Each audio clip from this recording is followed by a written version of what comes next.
سلاف اس علي ماري وشكاري فروتني كومبانيا ساس تويوتا افريكا دي بحثي هندا تشت كاين هندا كيت جرينج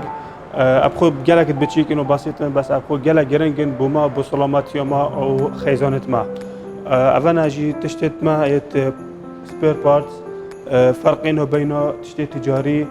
قال تشتي جرينج شركه اصليه رسان افريكا دست بك مثلا فلتري هواي افانو كما دو نوعات هين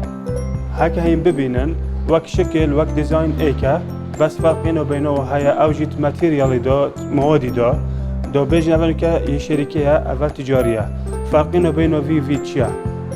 دچو زونن كافا اصليه افا تقليده ابخو وك شكل تنشي ناس نايكي دي بزونيتن تشتي شركه بيتن انجي تشتي تجاري بيتن بس تشولي دات كوري دا دي فرقي الدفتر ديار كتن دو فلتر هواي هكا هيم بزانن وقت معلومات وهبن تعالم سيارة دا فرقية كتن بنزيني دا طبعا اصلي اقتصادي ترى اشي تقليد هواي تشتت نوف ماكينة دا واحتراق تشيد بيتن هكي اصلي بيتن تشتكي دقيق تشتت نوف ماكينة دا احتراق اكيد ريكس دي تشي بيتن بالمقابل سيارتها اداء سيارتها تشتر اللي بهتن وبو بنزيني اقتصادي تر لهتن